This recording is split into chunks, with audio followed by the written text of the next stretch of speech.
कावेरी विरजासेयं वैकुण्ठं रङ्गमन्दिरं स वासुदेवो रङ्गेशः प्रत्यक्षं परमं पदं विमानं प्रणवाकारं वेदशृङ्गं महाद्भुतं श्रीरङ्गशायी भगवान् प्रणवार्थप्रकाशकः भवपदमपि दिव्यधाम कर्तुं तदुभयतन्त्रदार्म्यमालिकेव भवनमणितलैर्विजृम्भमाणा जगति तरामिह रङ्गराजधानीम् शिवत्सचिन्नमिश्रेभ्यो नममुक्तिमधीमहे यदुक्तयस्त्रयीकण्ठे यान्ति मङ्गलसूत्रताम् श्रीपराशरभट्टार्यः श्रीरङ्गेशपुरोहितः श्रीवत्साङ्कसुतश्रीमान् श्रेयसे मेस्तु भूजसे தென்னாடும் வடநாடும் தொடர்நின்னா திருவரங்க திருப்பதியிலே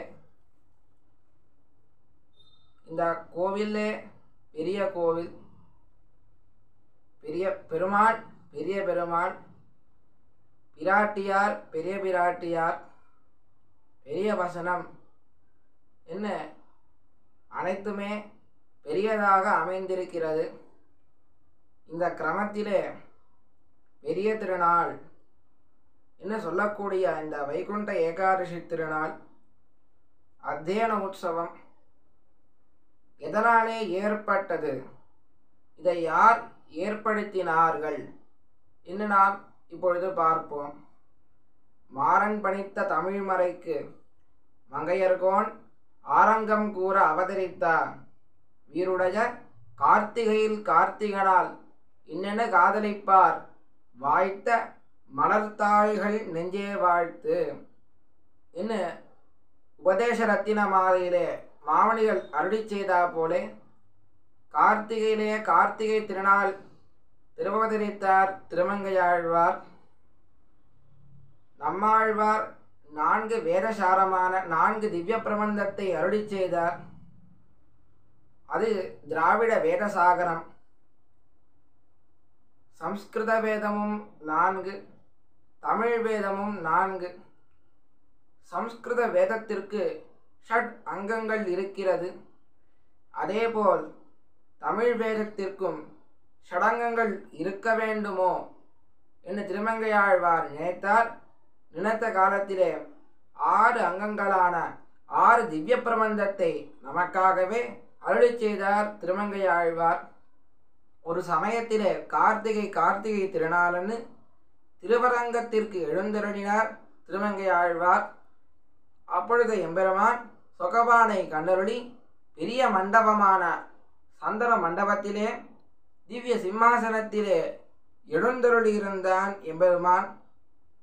அப்பொழுது திருமங்கையாழ்வார் தாம் அருளி செய்த திருநெடுந்தாண்டகமான ஒரு திவ்ய பிரபந்தத்தை எம்பெருமான் திருமுன்பே அருளி செய்தார், விண்ணப்பித்தார் திருமங்கையாழ்வார். அதை எம்பெருமான் கேட்டான், கேட்டு மகிழ்ந்தான். ஸ்தோத்திர பிரியா என்கிற கிரமத்திலே எம்பெருமானுக்கு ஸ்தோத்திரம் என்னாலே மிகுந்த பிரியம். அப்படிப்பட்ட இந்த ஸ்தோத்திரத்திலே மழங்கி விழுந்தான் எம்பெருமான்.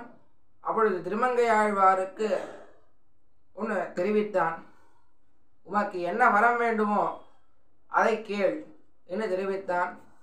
அப்பொழுது திருமங்கையாழ்வார், நீர் வைகுண்ட ஏகாதசி தொடங்கி 10 நாட்கள் மத்தியான காலத்திலே சம்ஸ்கிருத வேதத்தை எல்லாம் திருச்செவி சாத்திரீர். அதே 10 நாட்கள் இரவிலே நீர் நம்மாழ்வார் அருளி செய்த திராவிட வேதசாகரமான திருவாய்மொழி என்னும் திவ்ய பிரபந்தத்தை கேட்க வேணும், செவி சாதிக்க வேணும் என்று திருமங்கையாழ்வார் கேட்டார். அப்படியே ஆழ்வாரை எழுந்தருள பண்ணி கொண்டு வாரும் என்ன எம்பெருமான் தாம் சூட்டிக் களைந்த சந்தனம் என்ன, திருமாலை என்ன, உடுத்தி களைந்த பீதாம்பர வஸ்திரம் என்ன, மத்துமுண்டான தோழிக்கிணியான் என்ன, திருமுத்துக்குடை என்ன, திருவெண் சாமரம் என்ன, திருமால் வட்டம் என்ன, என்ன அத்தனை பரிகரங்களையும் திருமங்கையாழ்வார் கையிலே கொடுத்தான். திருமங்கையாழ்வாரும் ஆழ்வார் திருநகரிலிருந்து சுவாமி நம்மாழ்வாரை எழுந்தருளப் பண்ணி கொண்டு வந்தார். 10 நாட்கள் அத்தியாச்சரியமாக இந்த உற்சவமானது நடைபெறப்பட்டது. திருமங்கையாழ்வாரினாலே நடைபெறப்பட்டது. இது திருமங்கையாழ்வார் காலத்திற்கு பிறகு ஏதோ சில காரணங்களினாலே இது தடைப்பட்டு விட்டது இந்த உற்சவமானது. பிறகு சுவாமி நாதமணிகளுடைய காலத்திலே நாதமணிகள் இதையெல்லாம் அறிந்தார். இந்த உற்சவத்தை திரும்பி ஏற்படுத்தினது மட்டுமல்லாமல் திருமங்கையாழ்வார் பகல் 10 என்னும் திருமொழி திருநாள் என்னும் 1000 என்ன 2000 என்ன மற்ற ஆழ்வார்களினுடைய திவ்ய பிரபந்தத்தையும் எம்பெருமான் திருச்செவி சார்த்த வேண்டும் என்பதற்காகவே வைகுண்ட ஏகாதசிக்கு முன்பாக 10 திருநாள்களை அமைத்தார். பகல் 10 என்கிற திருநாளை அமைத்தார்.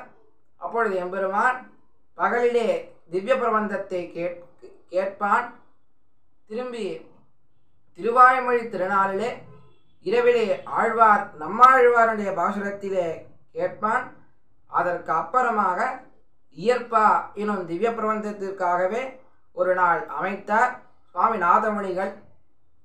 இது 21 நாட்களாக அமைத்தார் நாதமணிகள்.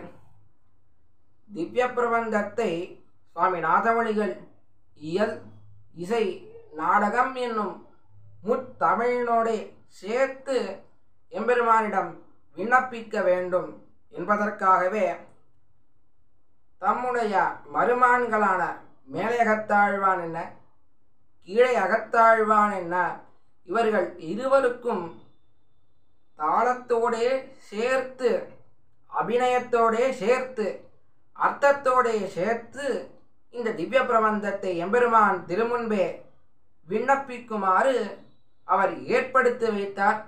அதைதான் நாம் இப்பொழுது அரையர் சேவை என்று சொல்கிறோம். இந்த அரையர் சேவையானது எல்லா திவ்ய தேசங்களிலேயும் நடைபெறப்பட்டது. ஆனால் இப்பொழுது திருவரங்கம், ஸ்ரீவில்லிபுத்தூர், ஆழ்வார் திருநகரி, திருக்குறுங்குடி, அப்புறம் திருநாராயணபுரம் என்கிற ஸ்தலங்களிலே மட்டும் நாம் இந்த அரையர் சேவையை காணலாம். இப்படி ஏற்படுத்தி வைத்தார் நாதமணிகள். இதற்கு அப்புறமாக சுவாமி எம்பெருமானார் நியமனத்தாலே பராசர பட்டர் வேதாந்தியான ஒரு அத்வைதியை திருத்தி பணிகொண்டார். எதனோடே திருத்தி பணிகொண்டார், எந்த காரணத்தினாலே திருத்தி பணிகொண்டார் என்று பார்த்தோமேயானால் அது திருநடந்தாண்டக சாஸ்திரத்தினாலேயேதான் அவரை திருத்தி பணிகொண்டார். அவரை நஞ்சியராக மாற்றி சம்பிரதாயத்திற்கே அவரை வரவழைத்தார் சுவாமி பராசர பட்டர். அந்த காலத்திலே பராசர பட்டர் அந்த நஞ்சியரோடு சேர்ந்து எம்பெருமான் திருமுன்பே நிற்க, எம்பெருமான் இவரை எந்த சாஸ்திரத்திற்கு கொண்டு திருத்தி பணிகொண்டீர் என்று கேட்டான். உடனே பட்டரும் திருநடந்தாண்டக சாஸ்திரத்தினாலேயேதான் இவரை நாம் திருத்தி பணிகொண்டோம் என்று தெரிவிக்க, அதை நீர் ஒருமுறை இப்பொழுது விண்ணப்பியும் என்று எம்பெருமான் சொல்ல, பராசர பட்டர் அந்த சாஸ்திரத்தை விண்ணப்பித்தார் என்று பார்க்கிறோம். அதற்காகவே இங்கே முதல் திருநாளாக திருநடந்தாண்டகம்தான் முதல் திருநாள். அப்புறம்தான் பகல் 10 1ஆம் திருநாள். மற்ற அனைத்து திவ்ய தேசங்களிலேயும் திருப்பல்லாண்டு தான் தொடக்கமாகும். இங்கு மட்டும்தான் திருநடந்தாண்டகத்தோடே இந்த பெரிய உற்சவமானது தொடங்குகிறது. இது மட்டுமல்லாமல் இந்த உற்சவத்திற்கு இன்னும் ஒரு பெரிய பெருமை இருக்கிறது. அது என்ன பெருமைனா, வைகுண்ட ஏகாதசி 10 நாட்கள் எம்பெருமான் மூலஸ்தானத்திலிருந்து ஒரு போர்வை சாத்தி கொண்டு வருகிறான். விரதாநதி மண்டபத்திலே வேத விண்ணப்பத்தை கண்டருள்கிறான். பரமபதவாசல் திறந்ததுக்கு அப்புறமாக போர்வலை களைகிறான். கலைந்து திருமாமணி மண்டபத்திலே எம்பெருமான் ஏழ்கிறான். ஏன் போர்வை கலைந்து வருகிறார்? இதன் தாற்பயம் என்ன என்று கேட்டோமேயானால், எம்பெருமான் ஒரு ஜீவன் அர்ச்சிராதி மார்க்கத்திலே எப்படி பரமபதத்தை அடைகிறான் என்பதை இந்த உற்சவம் மூலமாக காட்டுகிறார். போர்வையை போற்றி கொண்டு பரமபதவாசல் அந்த கதவை திறக்கிற வரைக்கும் போர்வையை போத்தின்னு இருக்காரு. அந்த போர்வை என்ன என்று கேட்டால் அதுதான் இந்த சம்சாரமாகிய பெருங்கடல். அந்த போர்வை எப்பொழுது ஒரு ஜீவாத்மாவினிடமிருந்து விலகிறது என்று நாம் கேட்டோமேயானால், அவன் பரமபதத்தை அடைந்த பிறகு அந்த போர்வையானது அந்த ஜீவாத்மாவினிடமிருந்து அருந்து விழுகிறது.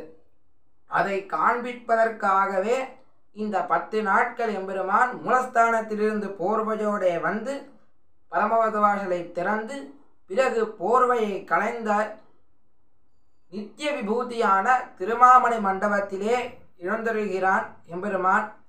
இப்படிப்பட்ட ஆச்சரியமான உற்சவத்திலே 7ஆம் திருநாள் அன்று கங்கொளும் பகலும் என்கிற பாசுரத்திற்காகவே ஆழ்வாருக்காகவே எம்பெருமான் திருக்கைத்தல சேவையுடைய சேவை சாதிக்கிறான். அதற்கடுத்தபடியே 8ஆம் திருநாள் அன்று தாம் எப்படி திருமங்கை ஆழ்வாரை திருத்தி பணிகொண்டோம் என்கிற ஒரு வைபவத்தை நமக்கு காண்பிக்கிறான். பிறகு 10ஆம் திருநாள் கார்த்தாலே தீர்த்தவாரி கண்டருளுகிறான். சாயங்காலம் திருமஞ்சனம் ஆகிறது. இரவு நம்மாழ்வாருடைய மோட்சமாகிறது. இப்படிப்பட்ட இந்த உற்சவத்திலே நாம் ஒரு நாளாவது கலந்து கொண்டு எம்பெருமானுடைய அருளை பெறுவோமாக. ஸ்ரீமதே ரம்யஜாமாத்ரு முனீந்திராய மகாத்மனே ஸ்ரீரங்க வாசினே பூஜான் நித்யஸ்ரீர் நித்யமங்கலம் மங்களாசாசனபரிஹி மதாச்சாரிய புரோகமைஹி சர்வைஷ்ட பூர்வைராச்சாரியைஹி சத்கிருதாயாஸ்து மங்களம்.